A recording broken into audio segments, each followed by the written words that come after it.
On the morning my daughter married, I kept exactly one thing off the program, the coastal fortune my late husband built over 4 decades. Edward Ward had been a stubborn visionary who turned parcels of sand into a portfolio that now stretched from Malibu to Santa Barbara and up to Half Moon Bay. The appraisers whispered a number 30 million, but I stopped them there. Numbers tend to wake up the wrong kind of interest. My daughter Lena never asked for it. She'd always been a bright, practical child who cared more about her students and her research than about square footage. Her fiancé, however, Cole Harrington, smiled as if he could read deeds through drywall. He had a way of glancing around a room that felt like an inventory, and when he shook my hand for the first time, I felt calculation hum beneath the charm. The wedding itself was a watercolor soft marine light gulls sketching lazy arcs over a pale blue horizon, a string quartet trying to keep their sheet music from sailing away. Lena wore my mother's silk dress altered with a clean modern line. Cole delivered vows that sounded practiced but harmless devotion, steadiness home. I dabbed my eyes like everyone else, though mine were watering for a different reason. Secrets weigh more when everyone is celebrating. 4 weeks later, at precisely 11 in the morning, my gate camera caught Cole in a charcoal suit carrying a leather folio. A second man followed narrow shoulders, expensive tie, the type who bills in 6-minute increments. Mrs. Ward Cole began in my foyer tones warm enough to butter porcelain.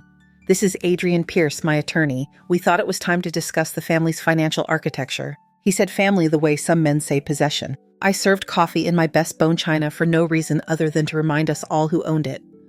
Mr. Pierce praised the view, then opened his folio with the crisp choreography of someone who enjoys paper more than people. California's community property framework raises certain expectations, Pierce said.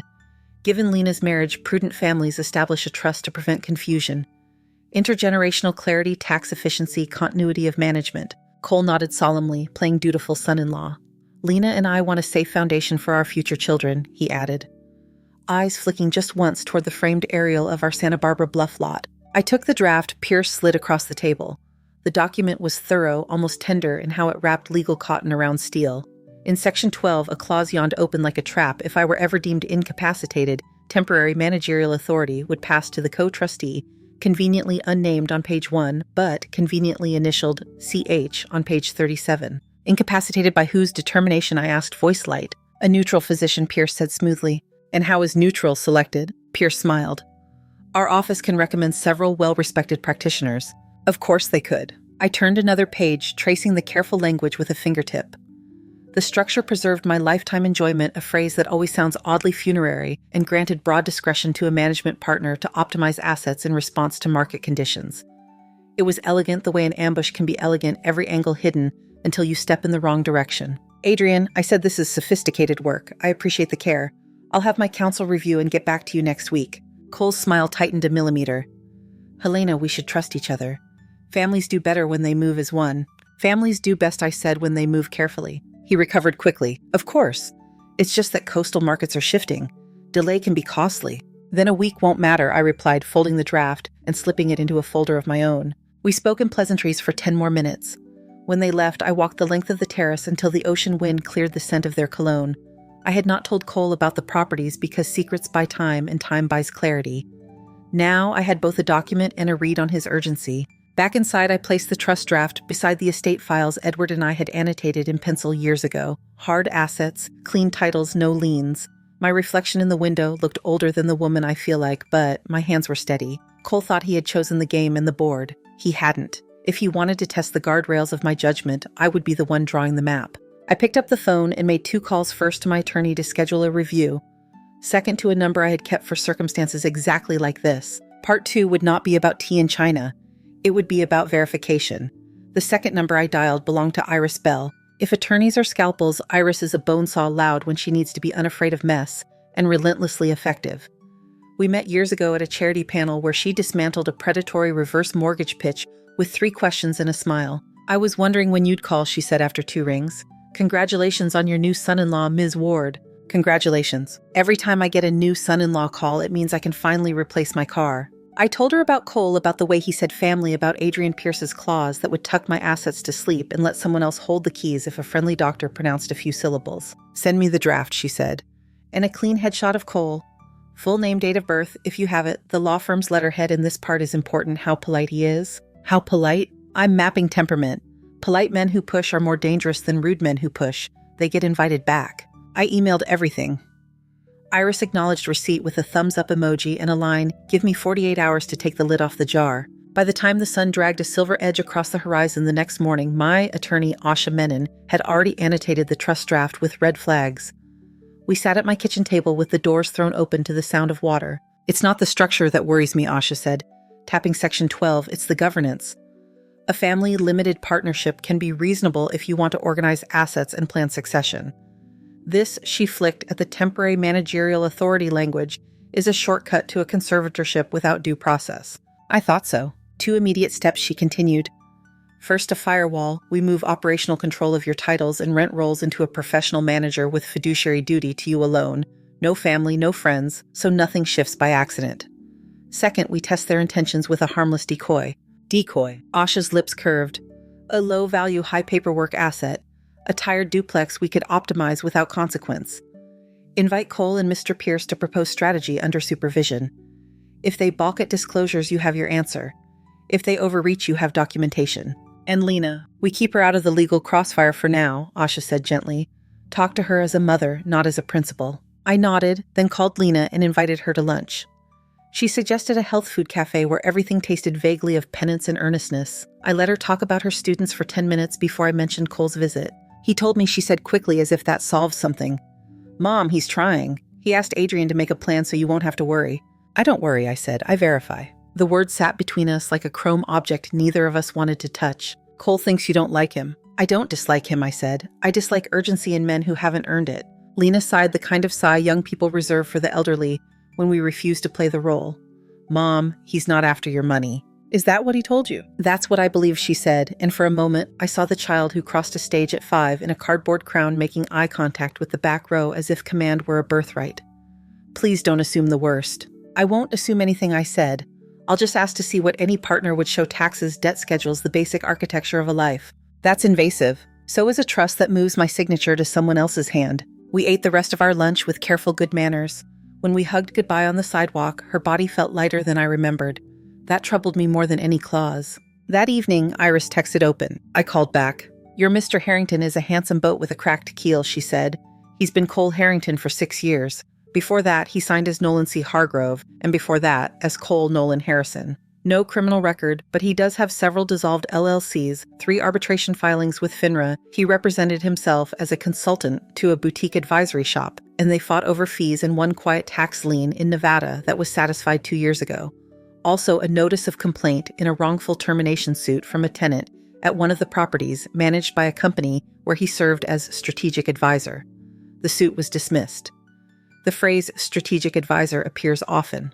Patterns. He builds short-term entities, borrows credibility from better-known people, and leaves just before liability attaches. He's a joiner, Ms. Ward. He likes to be next to the thing that's valuable, not inside it. And Adrian Pierce, white shoe adjacent. His real specialty is reputational laundering for minor celebrities. He knows how to say no comment while handing you a very nice pen. I wrote notes in a small black book with a mechanical pencil the way Edward taught me quietly without flourish. Joiner, not builder. Name changes. Arbitration. Polite pushers.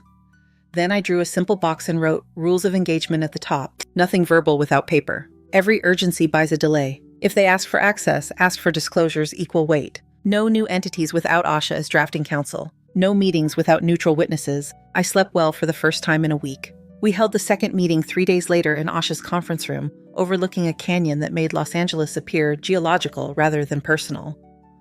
Cole arrived in navy. Adrian wore gray and an expression that suggested he had enjoyed his breakfast. Asha opened. "Before we discuss structures, Ms. Ward is adopting a professional management arrangement. All assets remain hers, but day-to-day administration will be handled by a fiduciary firm. I've brought a representative, Mr. Klein, to listen." A lean man with calm shoes nodded. Cole didn't flinch. "That sounds wise." "Wonderful," Asha said smoothly. "Now, if we're to consider any family vehicle in the future, we'll need a complete financial profile for anyone touching management. 5 years of returns, a list of current obligations, any active litigation, and for you, Mr. Harrington, proof of professional licensure if you intend to advise, or an errors and omissions policy if you intend to consult without a license." Adrian's smile thinned. "Cole isn't seeking personal control. We're simply proposing a prudent structure. Then you'll have no trouble with disclosures," Asha said. "Prudent structures begin with prudent partners." Cole folded his hands. I'm happy to provide what's reasonable. Excellent, we'll send a template. I placed a thin folder on the table. And I have something to test ideas, I said brightly, as if presenting cookies at a bake sale. An older duplex in Oxnard. Low rent deferred maintenance. If your proposals improve that asset without introducing risk to the portfolio, we can talk about scaling. Think of it as a pilot. Adrian hesitated a fraction of a second, then nodded. A pilot is common sense. We adjourned with handshakes. In the elevator, Asha exhaled. They didn't refuse, that's data. Is Lena angry? Asha smiled. She sent me a sunflower emoji and said she's glad we're being collegial. Collegial is the cousin of complacent, I said, and we both laughed without humor. Over the next week, Iris fed me a measured diet of facts. Nothing explosive, no dead wives, no offshore accounts, but enough to map a shape. Cole's name changes aligned with career pivots. His current resume posted online as Cole N. Harrington listed an MBA from a school that when Iris called issued no confirmation and no denial, only a request for a signed release from the alumnus. The boutique advisory firm he'd once consulted for confirmed that a man by that name had helped with introductions. Introductions are the polite currency of proximity. Meanwhile, Cole was efficient. He and Adrian returned the disclosure template half-filled within 48 hours, with a note about privacy concerns that we translated as, there are things you don't get to see. He also sent a polished memo proposing improvements to the Oxnard duplex refinance. At a lower rate, replace roofs, subdivide a garage to add an accessory unit. And this was the part Asha underlined: twice temporarily authorize Harrington Holdings to coordinate vendor contracts to accelerate work before the rainy season. Temporarily authorize, Asha read aloud. The adverb is doing a lot of work. We'll keep management with Klein's firm, I said. Cole can propose vendors, Klein can approve or reject. Good, Asha said. And we'll need wet signatures for any contractor agreements. No DocuSign, no delegation, ink pens, and a notary who works for me. I texted Iris starting pilot. Watch the perimeter. She replied with a single eye emoji, and an hour later, a photo from her car of Adrian shaking hands with a man outside a strip mall mailbox store. The caption read, Notary Mill. They churn capacity affidavits here. Capacity. The word tasted like aspirin left too long on the tongue. I didn't accuse, I built a clock. Klein's firm set up a data room where Cole could upload documents and where every action was time-stamped. We required that all communications about the duplex run through a shared inbox monitored by Asha's paralegal. We created an escrow at a private bank where funds for the pilot would sit immovable until 3 signatures, mine, Klein's, and the bank's internal counsel, unlocked them for precisely described work. Cole adapted nimbly. He proposed a contractor with impeccable Yelp reviews and a crisp spreadsheet of bids. Klein counter-proposed 3 we had used for 20 years. Adrian suggested a tax strategy that would allow accelerated depreciation if we bundled the duplex with 2 other small properties. Asha thanked him and declined. Lena, for her part, tried not to pick a side. She called in the evenings to report that Cole was excited to finally be useful and that he felt boxed out. I told her that boxes prevent dishes from shattering in transit. She told me my metaphors were getting hostile. We agreed to talk about dogs for a week. On Friday, the bank called. Ms. Ward, the compliance officer, said we're confirming an email you sent this morning authorizing the addition of Mr. Cole Harrington as a limited signer on Ward Tide LLC for the purpose of facilitating vendor payments related to the Oxnard rehabilitation. I sent no such email, I said. Then we're very glad we called. We locked the account in 30 seconds. Asha traced the email source to a throwaway address that used my name with a single letter flipped Margaret, and an embedded image of my signature straight out of a scanned deed. Iris checked neighborhood cameras and found a 2 a.m. visitor on Monday. A man in a hoodie who stood at my curb near the mailbox looked up at the house for exactly 8 seconds, then walked on. Could be nothing, Iris said. Could be someone testing sightlines. I didn't sleep that night, not out of fear, out of irritation. Someone who likes adverbs had tried to wing a hummingbird with a pellet gun. The next morning, I invited Cole and Adrian to a charity luncheon I co-hosted every spring for a literacy program Edward loved. There is useful intelligence in how people behave when waiters put place cards and pitchers of water on a table. I wore a navy dress my mother would have called sensible and a pearl brooch she would have called enough. Cole brought white gardenias that smelled like memory. Adrian put his phone face down and didn't glance at it once, which meant he'd either trained himself well or had delegated the watching to someone else. Halfway through the speeches, I walked to the podium to announce a gift. We had planned it months earlier, and I had moved the paperwork forward precisely because of Cole's arrival, a conservation easement on a portion of our Santa Barbara bluff to preserve the view line and a strip of coastal sage scrub that deer preferred to gossip in.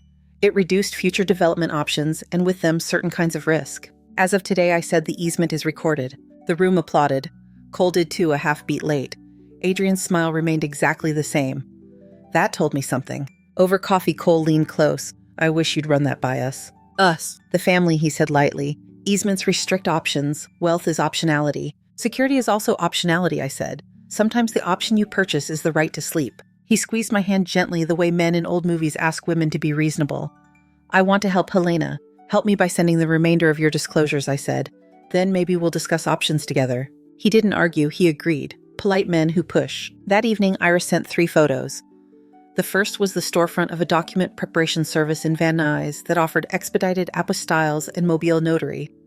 The second showed Adrian inside speaking to a woman with a high bun, the kind of spine people cultivate when they spend their days refusing everything. The third showed Cole standing across the parking lot, not looking at the storefront, looking instead at his reflection in a car window, practicing an expression that read, "If I owned the dictionary, reasonable urgency." Harmless on its face, Iris said, until you need it fast. What's the play? If they can't get your signature, they'll try to build a scaffolding around it. Introduce just enough paper to make a bank clerk feel safe. Then we keep the bank clerk safe, I said, and forwarded the photos to Asha and Klein. We tightened protocols again. No email instructions without a callback to a number on file. No template changes without Asha's initials. No notary seals unless the notary was on our pre-approved list and signed their own full name legibly as if ashamed of cursive. Lena came by with a lemon tart and a nervous smile. Cole thinks you think he's a villain, she said. I think he's clever, I said. Clever isn't a crime. He wants to earn your trust. Trust isn't earned through architecture alone, darling. It's earned through restraint. She looked past me to the ocean. I don't want to fight with you. Then let's not. I touched her cheek. Let's both insist on paper. She laughed in spite of herself. You sound like Dad. I keep trying, I said, and we ate tart on the terrace while gulls negotiated their treaties out of sight. On Monday, Asha received a couriered letter addressed to me but delivered to her office, a curious route I was grateful for. Inside lay a notice printed on sober stationery: comprehensive cognitive assessment appointment, Wednesday, 2:30 p.m., Dr. Lionel Brody, MD. The sender was a clinic in Beverly Hills whose website featured a stock photo of a woman smiling at a salad. Asha and I looked at each other. Did you schedule this? She asked. No. She called the clinic. After a polite interval behind hold music, a receptionist explained that an attorney named Adrian Pierce had inquired about evaluations for a respected widow with complex estate issues, and that a family representative had confirmed the time. What representative? Asha asked. A Mr. Cole Harrington. Asha ended the call and stared at the letter as if it had insulted her shoes. They're trying to lay a track. For a trust I haven't signed, I said. They don't need the trust, she replied. They need a file, a concern. A paper that can be waved in front of another paper until someone says, why not be safe and appoint a temporary manager? I felt heat rise to my throat, not fear, velocity. Cancel it, I said. We will, Asha said. And we'll send a letter to Adrian advising him that any further steps taken in the name of your capacity will be treated as harassment. I'll copy the state bar. Good. Also copy Iris. Iris answered on the first ring. I like it when they get clumsy, she said. Clumsy leaves fingerprints. Speaking of fingerprints, I said the bank. Hold that thought, she replied. I was about to call you. The bank just pinged me on a back channel. Someone attempted to upload a new wire template for Wardtide LLC through a third-party portal. The request originated from a coffee shop in Brentwood. The template included your signature image and a notary acknowledgement by a name. I recognize our bun lady. What stopped it? A human being, Iris said. Klein's analyst. He flagged the alias in the email address and the mismatch in the notary's commission number. Your people are awake. I thanked her and hung up. The kitchen felt suddenly intensely quiet. Outside, the horizon line looked like a rule an architect had drawn with a mechanical pencil. There was a knock at the door. When I opened it, Cole stood there with a small bouquet from the farmer's market and the expression he'd practiced in the car window. Behind him, the afternoon leaned toward gold. I thought we could talk, he said, holding out the flowers as if they were a confession. Privately, without counsel. We're getting tangled. Let's untangle. From the hallway table, my phone vibrated a new email from Asha with the subject line, urgent, do not open door, and a preview that read, we have evidence Adrian scheduled a capacity evaluation under your name. I looked from Cole to the phone and back again. He must have seen something shift in my face because his smile lifted another millimeter, the precise measure between assumption and certainty. Helena, he said softly, trust me. I stepped back, not an invitation, not yet, but far enough to keep him guessing, and felt the air change behind me as if the house itself were taking a breath. 5 minutes, I said, and let the door stay where it was halfway between open and closed. I left the door at its diplomatic angle, neither welcome nor refusal, and stepped just far enough back that Cole would need to choose whether to cross the threshold. He didn't. He read the geometry stayed on the mat and offered the market bouquet as if it were a passport. "We're getting tangled," he said. "Let's untangle." "Start with the appointment Adrian scheduled in my name," I said. "A comprehensive cognitive assessment." His expression didn't flicker, it softened. That should not have happened. I told him we needed a contingency file to reassure third parties, banks, counterparties that you're not being coerced. He got overeager. "I'll fix it." "You'll fix the thing you ordered." "I'll cancel the thing I authorized," he replied. "And I'll apologize." A text bleeped on this hall table, Asha's subject line in black capitals, and I let it ring itself still. "No more clinics," I said. "No more notaries I didn't request. If there's a conversation about my capacity, I'm the one who starts it." "Agreed." And the email to the bank adding you as a limited signer, that was a phishing attempt by someone pretending to act on your behalf, he said smoothly. "You locked it down." Good. He didn't claim innocence. He claimed alignment. It's a technique instead of denying the weather you bring an umbrella and congratulate the sky for clearing. 5 minutes, I reminded him. He nodded. Here's where we are. The pilot in Oxnard is a chance to prove I'm not the villain you're auditioning me to be. Give me the freedom to coordinate vendors under Klein's supervision with your signatures, wet ink your rules. Let me show you speed without sloppiness. In return, I want a seat at the table for a broader conversation, not a stake, not control a legitimate voice. You've had a voice since the day you arrived with a folio and a compliment, I said. What you haven't earned is urgency. He accepted the reprimand as if it were a ribbon he could wear to a meeting. Then let's adjust tempo. I've also been working on an opportunity that doesn't touch your titles at all. A receivables play in the Pacific shipping corridor. Asset light. Time sensitive. High yield if we execute.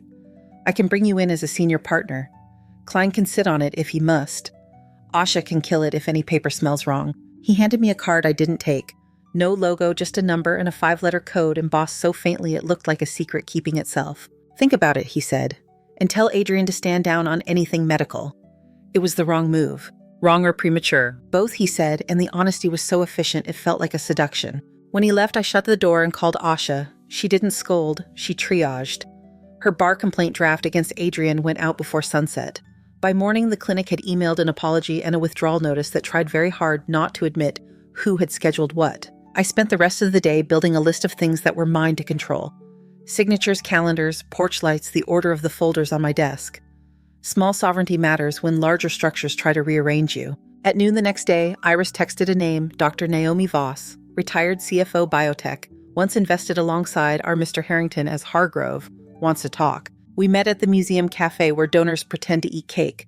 Dr. Voss was in her late 60s, all deliberate angles, and a linen jacket the color of driest parchment. She shook my hand as if calibrating trust. I asked for this meeting, she said, because people like us are often spoken about and rarely spoken to. You knew him as Hargrove. I knew him as Nolan Hargrove, she said. And before you ask, I'm not here to testify that he's an angel or a devil. I'm here to tell you what happened to me. She sipped coffee, then set the cup down with the precision of a surgeon returning a scalpel to a tray. 2 years after my husband died, I was swarmed by advisors who spoke to me as if grief had liquefied my prefrontal cortex. Nolan Cole, whatever he calls himself, didn't. He asked questions with real curiosity. He proposed a series of small, risky allocations with defined caps and wrote the caps in ink. I said yes. I lost on 3, won on 2, net positive. More importantly, I felt awake. And the paperwork, I asked. Messy, she said. Sloppy signatures and early drafts. A notary I didn't recognize appearing in a file where she didn't belong, an error, they said when I challenged it. When I pushed back, Nolan backed up. That's the line I want you to hear, he probes. When he meets steel, he adjusts. When he meets fog, he continues. And Adrian Pierce. Her mouth tightened. He tried to shepherd me into a neuropsych workup when I declined to roll gains into a bigger play. I filed a complaint with the medical board and the bar. Nothing came of it but a letter, and sometimes letters are enough. She slid a slim folder across the table. Emails carefully printed with times and headers preserved. A note from a geriatrician declining to perform an assessment without patient consent. A polite, we apologize for any misunderstanding from a law clerk at Pierce & Cole, the stationery so elegant it was nearly edible. Evidence of a method. What would you advise me to do, I asked. Negotiate with your eyes open, Dr. Voss said. Insist on your guardrails. Don't let your daughter, whom I'm sure you love, turn prudence into paralysis on your behalf.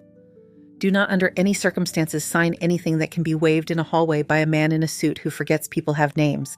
Do you trust him? I trust myself around him, she said. That's the only trust I recommend. When she stood to leave, she put a hand on my shoulder. Also, don't underestimate the sweetness of being underestimated. It's one of the few compensations of age. Adrian tried to reset the board with a letter without prejudice. He was deeply sorry about any miscommunication regarding medical evaluations and willing to participate in a full third-party mediation to design a governance structure that respects Ms. Ward's autonomy. He proposed a retired judge whom Iris remembered as a man who could turn any moral color the largest check required. We declined. Cole meanwhile sent a calendar invite titled Working Session Pacific Receivables. I accepted with conditions recorded call with all parties' consent. Klein present. Asha present, no screen shares without prior materials in the data room. He agreed within 6 minutes, adding a note, appreciate the professionalism. The room was Asha's conference space. On-screen Cole appeared with a shadow behind him I recognized as the outline of a window in his apartment, a view of a sycamore whose leaves always look like a decision undecided. Beside him sat a man introduced as Talbot Reeves, who looked like a strategic advisor even before he said a word. The deck was credible. Shipping companies constricted by pandemic whiplash had sold receivables at discounts. A Hong Kong intermediary was packaging a basket with insurance wraps. The yield would come from financing the time lag between delivery and payment. If you stripped the adjectives away, it was a very old business wearing a new suit. Exclusivity would require a soft commitment letter, Reeves said. No funds. Just a statement of intent and an outline of your internal approval process. We can consider a non-binding indication of interest, Asha said. No wire, no rights granted, no PR. Of course, Reeves said. We're professionals. We signed an IOI so neutral it could have been Switzerland. 6 hours later, Cole forwarded a reply from the intermediary, wonderful customary refundable deposit of $250,000 to hold allocation. Funds to Harbor Crest Escrow, LLC. Asha's eyebrows rose at the word customary, the way a cat's ears rise at the specific sound of a can opener. Iris beat Google. Harbor Crest is a mailbox rental with a brass plaque and a sense of humor, she texted. We declined with thanks and proposed a top-tier escrow firm that once refused to notarize my friend's dog adoption because the ink felt performative. Cole countered with a different escrow, still unacceptable. He didn't sulk, he pivoted. Let's remove escrow, he wrote. Come meet the counterparty with me, Hong Kong. If they want your money, they can earn it across the table. Lena called that night, voice pitched to reasonable. Mom, he told me about the receivables thing. He told you. We were talking about your easement at the luncheon. He said he respects it, but he worries you're freezing options that could fund a scholarship in Dad's name. He thinks short-cycle plays would give you the freedom to donate without touching principal. He's persuasive, I said. He's thoughtful, she said. He's both, I conceded. So are Storms. Please don't do this antagonistically, she said. If it's a test, make it fair. I intend to, I said. That's why the test grades him, not my neurons. She exhaled a laugh she didn't want me to hear, and for the first time since the wedding, I felt we were speaking the same language, if not the same dialect. On Thursday, Asha's assistant brought in a certified envelope addressed to me, but routed to their office per standing instruction. Inside a notarized letter of intent purporting to appoint Harrington Holdings as my temporary management representative for specific vendor payments on the Oxnard pilot, precisely the adverbial mischief Asha had warned me about. The notary seal belonged to our bun lady. The signature was mine if you didn't know how my hand sits higher on the H when I'm not angry. Attempted scaffolding. Asha said not angry, professional. I'll have our investigator pull the notary's journal today. Meanwhile, I'm alerting the bank. We reached the branch manager at once. She sounded grateful to have a reason to slow anything down. There's a note on your file, she said, to require voice verification from you directly for any template changes. Mr. Harrington is in the lobby now with an appointment to clarify signatory roles. Would you like me to bring you into the room? Yes, I said. We'll wait, she said. On the drive over, Iris called. I've got the notary journal. The bun is neat. Too neat. She says you appeared in person last night at 6:30 and signed in blue ink. The same blue she uses for everything. A beat. There's also a second entry in her book from 10 minutes later, Adrian Pierce notarizing a declaration that he witnessed you sign. Sloppy men get cocky when they think ink is a magic trick. We're on our way to the bank, I said. Good, Iris replied. I'll meet you there with a camera that thinks like a judge. The bank's glass doors made the outside feel theatrical. Cole and Adrian stood beside a ficus that deserved better lives than ficuses get, speaking to a manager whose professionalism looked like ballet. She saw me, smiled the real kind, and gestured us into a small room with a rectangle of table and 3 pens that wanted purpose. Ms. Ward, she said, thank you for coming. Mr. Harrington and Mr. Pierce were just explaining an administrative update. I thought it best to hear from everyone together. Asha placed the notarized letter on the table, lit from above like evidence in a movie. We received this today, she said. It is not Ms. Ward's signature. The notary's journal contains an entry indicating a personal appearance that didn't occur.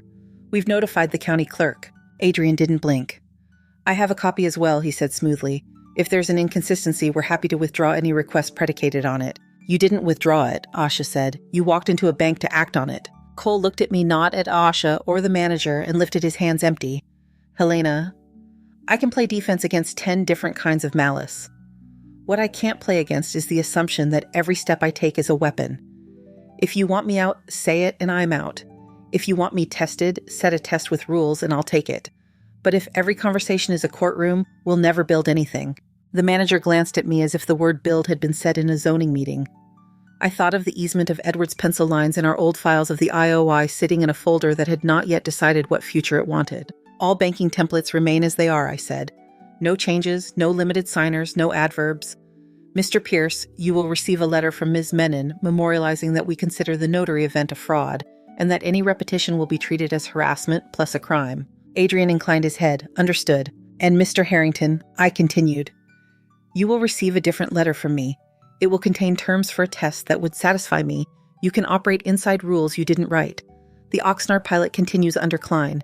The receivables opportunity, I'll see it in person. If it's real, the counterparty will welcome more diligence. If it's theater, you won't want me there.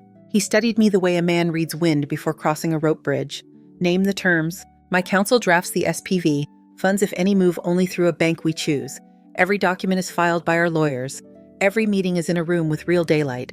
And Lena sits in not as a hostage of inheritance, but as an adult I trust. Done, he said so quickly the word felt preloaded. Asha didn't say no out loud, but her silence wrote it in the margins. The manager exhaled in a way that kept her job. Iris in the doorway lifted her camera just enough to let me know it had already remembered everything. When we stepped back into the lobby, light fell across the floor in long stripes as if someone had laid rulers over the day. My phone buzzed. Lena. Mom, I'm at your house. Call me. Then another message, this one from a Hong Kong number Cole had sent earlier as a contact for diligence availability confirmed.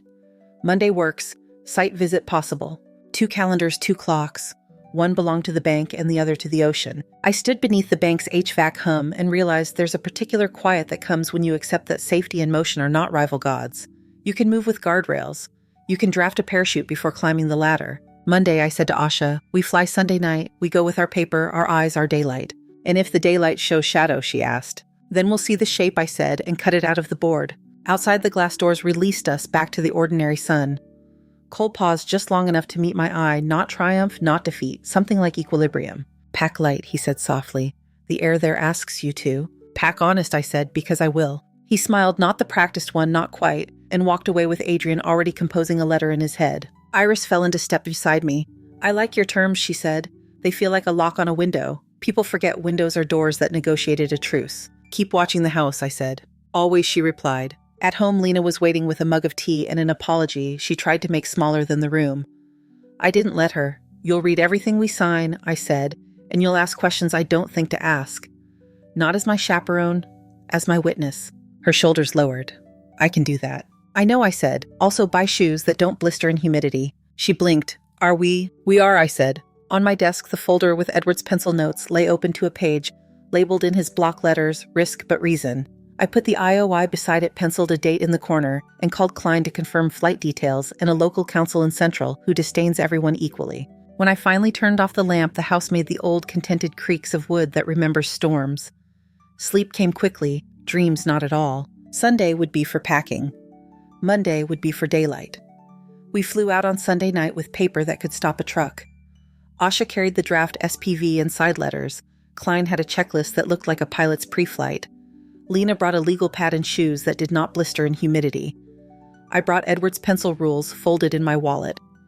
Risk but reason. Hong Kong greeted us with heat that behaved like a conviction. On Monday at 9, we rode up a glass spine in Central to a boardroom with floor-to-ceiling windows, the room with daylight I had demanded.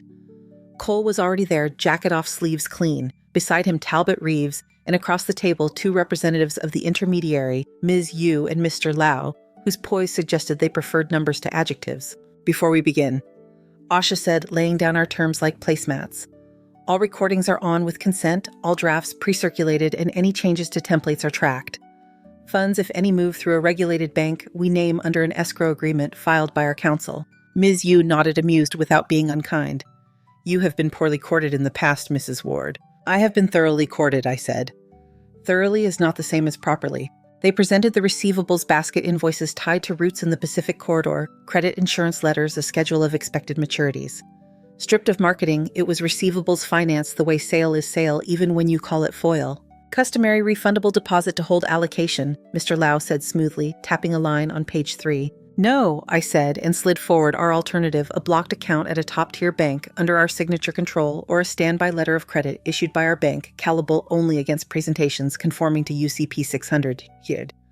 Paper that requires daylight to change. Reeves tried the soft sell. Customary expedites coordination. Customary expedites fraud, Asha replied. Pick a bank. Ms. Yu smiled, a small precise thing that approved of nouns. Standard Chartered will do. We accept a blocked account in LC. We will also accept your lawyer's escrow form red lines by end of day. Cole didn't speak over us, didn't try to translate us into something friendlier. He watched the terms settle like a carpenter checks a level and when appropriate nodded. It was the first proof I trusted more than any apology he could operate inside rules he hadn't written. We spent the afternoon verifying. Klein read policy numbers off the insurance binder and called the underwriter to hear a human throat confirm them. Lena traced 3 invoices to 3 bills of lading and matched container IDs to a terminal system Ms. Yu let her log into while 2 compliance people watched. At dusk, we drove to a warehouse in Kwaichung and watched a forklift operator lift a crate that smelled like glue and ocean. Daylight had burned away. Fluorescence did the job. At dinner, Asha summarized the line between risk and recklessness. It's a real deal, she said. We'll size it small, write our own covenants, and make the bank as bored as possible. How small, Cole asked. Bro. 2 million ticket, I said. Senior over-collateralized LC in place insurance verified, no press, no partners. I didn't invite. If your friends object to modesty, we thank them for their time. Miss Kuwash, Ehaj. You did not object. Modesty scales, she said. Immodesty litigates. We signed the IOI upgrade, a binding term sheet drafted by Asha, red-inked by our Hong Kong counsel, countersigned by Ms. Yu with a pen whose ink behaved like it had somewhere important to be. No money moved. Daylight had done its work. The next morning brought a different kind of illumination. Iris texted Bun Lady suspended pending inquiry.